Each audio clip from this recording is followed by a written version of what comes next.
motorcycle fans, how's everyone doing on this lovely day? Still the 14th. Yeah, it's just really an observation. Suffolk Andy did a video a few days ago mentioning E10 and E5. Now, I understood, and I think it was the case, that the SO, I think SO was the only one, and the Supreme or whatever it's called, had no ethanol in it at all. That was the only petrol that you could buy here, which is ethanol free. Well, I filled up on when did we go out on the Thursday on the sports bikes? Well, yeah, we went out on the sports bikes on Thursday for a spin. Wednesday. I'll post a little video. Unfortunately, the camera angle was wrong. I forgot to modify it for the sporty riding position. It works on the Kawasaki, but it doesn't work on the TL. So yeah, I just happened to mention that. I noticed the SO now is no better one is E5. Now, if you're going to winter your bikes with fuel in, you're going to have to find a way of getting that ethanol out. I've used a de-ethanol kit in the past and it didn't work for me. I do think the instructions were incorrect. They said let it stand for a couple of hours, and I think what they meant to say was let it stand for 24 hours. So we'll try it again. But what I've learned is if you get, say, 5 gallons of E5 and then get a litre of water, dye the water with a food dye, say dye it blue or red or whatever, mix it all together, give it a good shake about. So obviously you've got 5 gallons and a litre, so say 11 litres. You put 10 litres of fuel and a litre of water. Let it settle for 24 hours till the fuel is not cloudy, so you'll see that as a pale yellow.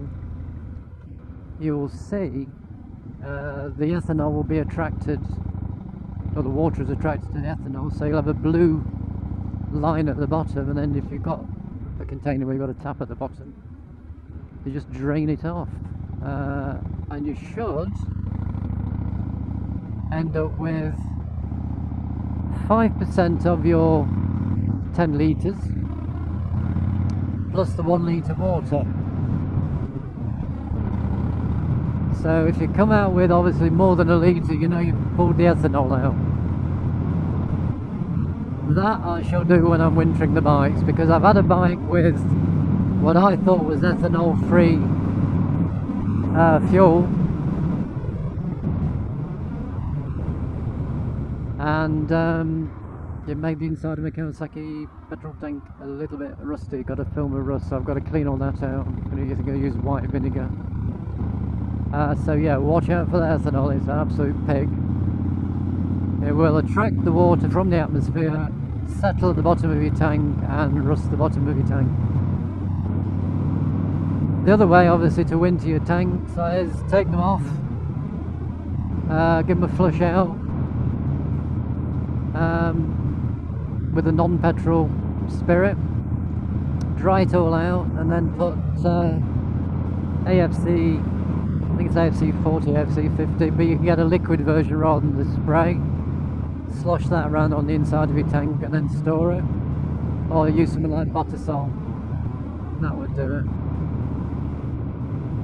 The only thing with that then is your fuel lines will harden, so you can take your fuel lines off, soak them in a little bit of fuel, seal the container, so they should be okay. Fuel tap, same thing. If you can take your fuel tap off and put the seals in and just keep them soaking in fuel, petrol, that should stop all the seals and everything from hardening.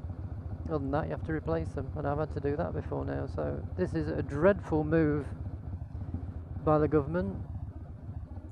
I'm afraid if you've got a classic car or a bike, it is no good at all.